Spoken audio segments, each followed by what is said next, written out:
Bueno, se acercan las elecciones parlamentarias y uno de los distritos más disputados es el número 12, que incluye a las comunas de La Florida, Puente Alto, Pirque, San José de Maipo y La Pintana. Justamente en esta zona competirá Pamela Giles por el Frente Amplio, quien nos acompaña aquí en el estudio para profundizar en sus propuestas, en su campaña. Pamela, ¿cómo estás? Bienvenida a CNN Chile. Muchas gracias, Frecia. Bueno, estoy de alguna manera en mi casa, porque hace poquito salí de esta misma empresa. Exacto, Y te agradezco somos mucho la medios invitación. hermanos, Sí. o literalmente medios hermanos. Quiero empezar, Pamela, con el tema, bueno, con temas de la contingencia, por ejemplo, con esta carta que sale de ex uniformados o ex generales en retiro también. Bueno, ellos quejándose prácticamente del trato recibido por la justicia, pero también por el sistema. ¿Cómo ves tú esta carta, esta queja a 44 años del golpe? Yo creo que esta es una muestra clarísima de sedición. Me parece que es ilegal, es la sensación que yo tengo, lo que hacen este grupo de generales de ejército. Yo creo que muestra lo poco que ha cambiado nuestras Fuerzas Armadas, desgraciadamente, cómo siguen enquistados grupos golpistas y sediciosos al interior de una fuerza que pertenece a todo el país. Pero mi principal crítica no es hacia los generales, la verdad. Mi principal crítica en esta situación es hacia el ministro de Defensa, básicamente, y el gobierno de la nueva mayoría, que yo creo que ha actuado con blandura. A mí me parece que en un Estado de Derecho, frente a una situación como la que hemos vivido, debería haberse tomado cartas inmediatamente y debería haber ya generales defenestrados, generales presos, por decirlo menos, o sea, lo básico. Desde el gobierno no hubo tanta condescendencia, hubo también una frase que decía que si esto mismo lo hubieran hecho en dictadura ellos estarían detenidos o habrían sido detenidos desaparecidos o detenidos derechamente si hubieran manifestado de esta manera. A mí me parece que eso es una reacción tremendamente blanda al ministro de Defensa. O sea, me parece que en un Estado de Derecho lo que corresponde frente a la sedición y al levantamiento en la práctica que significa esta carta es tomar medidas inmediatas, si ellos están haciendo una amenaza de golpe, en definitiva. O sea, así de simple. Entonces me parece que reaccionar de la manera que lo ha hecho el gobierno es una muestra de debilidad tremenda. Y es una pésima señal, por lo demás, hacia las Fuerzas Armadas. Pamela, ¿por qué involucrarse en la política? Bueno, yo creo que siempre he estado involucrada en política. Esta pregunta, yo nunca he estado fuera de la política.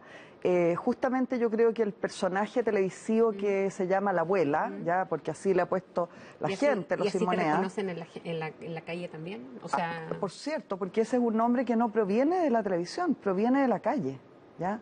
No fue puesto en un estudio de televisión, sino que fue puesto por la gente. Y yo creo que lo que tiene ese personaje probablemente especial es que hace política justamente desde lugares inesperados, desde las plumas, desde la farándula, desde lugares que supuestamente son muy frívolos, donde no debería entrar la realidad. Pero estar en política es distinto a ser una política, porque, bueno, y te lo deben haber preguntado ya a estas alturas cuando ya va un poco avanzada. ¿Cuánto lleva de vida tu candidatura? Bueno, desde que se oficializó Desde que se oficializó aproximadamente un mes, pero en realidad yo sabía que iba a ser candidata por el Distrito 12 desde hace ya 6 meses.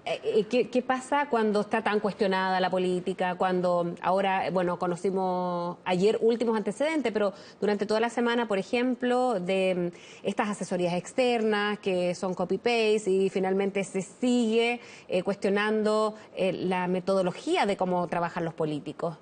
Bueno, yo creo que hay dos elementos, efectivamente, que más allá de que yo haya hecho política siempre y que haya usado el instrumental de la televisión para hacer política, a mí hay dos elementos que me parecen esenciales para hoy día entrar a la carrera electoral por una diputación. Lo primero es el cambio de la ley electoral, que yo creo que es fundamental y que no se ha sopesado en su importancia, probablemente no se sopesará hasta que no tengamos los resultados de esta primera elección. O sea, es un cambio profundísimo por el cual yo creo que va a ser recordado el gobierno de Michelle Bachelet en realidad, porque el fin del binominal significa la posibilidad de que fuerzas que han estado excluidas durante 27 años y que tienen un peso de representación en el país puedan efectivamente estar presentes en el Parlamento. Y eso yo creo que es un cambio enorme. no me quiero perder de eso, quiero estar en eso. Pero además está lo que tú, Fresia, dices, lo que tú indicas, que yo creo que es central.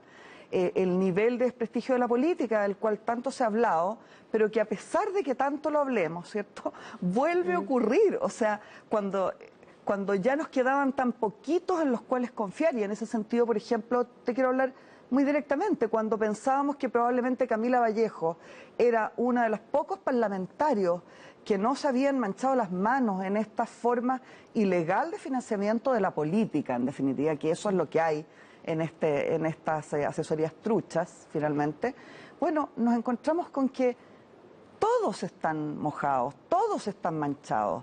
No hay nadie en quien confiar en ese Parlamento. O sea, la única manera de poder recobrar la confianza en la política y los políticos es, en definitiva, que se vayan todos y cambiarlos por otros nuevos, por gente distinta, y que su atributo fundamental sea no estar dispuestos a caer en actos de corrupción, pero además de eso, perseguir los actos de corrupción, ¿ya? Porque vemos, por ejemplo, la actitud de Alejandro Guillé frente a una situación como la que se ha vivido en esta semana, que es y que finalmente también termina en un enfrentamiento con el Ministerio Público, eso, o con un poder del Estado, que era lo que finalmente conllevó. Y que termina alineándose con el presidente del Senado, que está a su vez en un acto que también es de corrupción en otro nivel, llamando a Abbott por teléfono para pedirle explicación.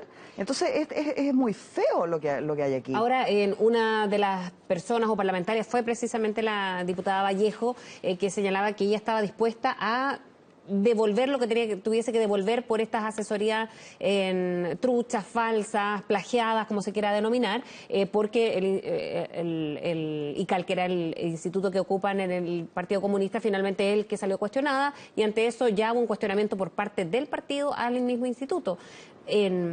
Hacer esos mea culpa también no es una muestra, a lo mejor, sino de transparencia, por lo menos de humildad, de saber que hubo errores en el camino. Yo creo que como está la situación, con el nivel de rabia que tiene la gente, mira, en mi distrito, tú sabes cómo es una campaña, me paseo constantemente por ahí, la sensación que tiene la gente, distrito del cual además es parlamentaria Camila Vallejo, es que se desaparecieron, que nunca más los vieron, ni a Camila, ni a Andrade, ni para qué decir a Asbun, ni a todos los demás, que fueron a pedir los votos y se desaparecieron, que es como lo recurrente, pero además que no pueden confiar en nadie, si eso es lo grave. Es la indignación que tiene la gente de que no pueden confiar en sus representantes. Respecto de lo que tú me preguntas muy concretamente, bueno, uno, primero, no encarga asesorías truchas. Señora, yo cuando sea parlamentaria, señor Galán Maduro, yo no voy a encargar, simplemente no voy a aparecer a disculparme, porque eso es algo que un parlamentario no puede hacer, no debe hacer, que está reñido con las cosas que un parlamentario debe tener bajo su ojo avisor. Pero además de eso, ¿por qué la diputada Camila Vallejo no entregó ya la plata de vuelta? ¿Por qué tiene que dar esta explicación y decir que tal vez, quizás, ella iría a entregar la plata de su dieta? O sea, ¿qué está esperando? En el supuesto que eso sea real. Segundo, ¿por qué le baja el perfil a una cuestión que es gravísima? O sea, yo quiero recordarte que en otras experiencias, en otros casos, no necesariamente es idéntico, pero está abierta la sospecha, lo que se ha hecho es que los parlamentarios le pagan al instituto de confianza de su partido y que después esos dineros van a dar al propio parlamentario de vuelta, ¿cierto? Ha habido esos casos. Entonces, a mí me parece que esto es gravísimo y que esto no basta con decir, hoy hubo un error, voy a devolver la plata. Es mucho más grave que eso. ¿Por qué el Distrito 12 y por qué por el Frente Amplio, Pamela? Bueno, Distrito 12 además es uno de los más masivos, de los más grandes, más populosos. ¿Por qué ese? ¿Y por qué finalmente decides por el Frente Amplio? Porque me gustan las tareas difíciles. Efectivamente, el Distrito 12 es un distrito gigantesco, enorme, que representa de alguna manera, es como un Chile en pequeñito, ¿ah? Pero es un distrito muy difícil de abordar, y además porque yo viví 20 años en La Pintana. El distrito mío está formado por Puente Alto, La Florida, que son las dos comunas principales, La Pintana, Pirque y San José de Maipo. Y yo viví 20 años en esa comuna, y eso significó vivir todos los problemas que hasta hoy se mantienen, como por ejemplo que yo me acuerdo estando embarazada con una guagua chica, que era mi hija mayor, en brazos y sin transporte, simplemente porque no hay micros y no hay paraderos, que siguen no habiéndolos en gran parte de La Pintana, ya después de mucho tiempo en que yo ya no vivo ahí. Y una mujer embarazada con un niño tener que caminar horas y horas en bicicleta, en carreta, porque te van ofreciendo.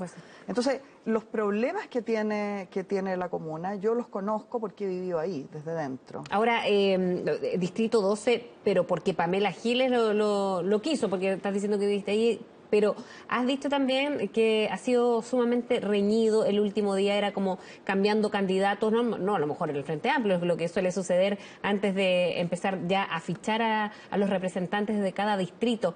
¿No pasó eso en el Frente Amplio o sí? En el Frente Amplio hubo una última noche tremenda, atroz, que fue a cuchillazos, una negociación justamente por este distrito, el 12, donde una de las fuerzas, Poder Ciudadano, dijo que en medio de la noche que se paraban y se iban y quebraban el Frente Amplio.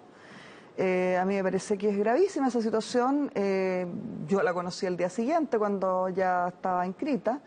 Me parece que hubo que llamar incluso a la candidata presidencial, digamos, a comparecer. ¿Y eso no hace dudar de haberse quedado acá en Frente Amplio, que podría marcar a lo mejor la diferencia con otros conglomerados?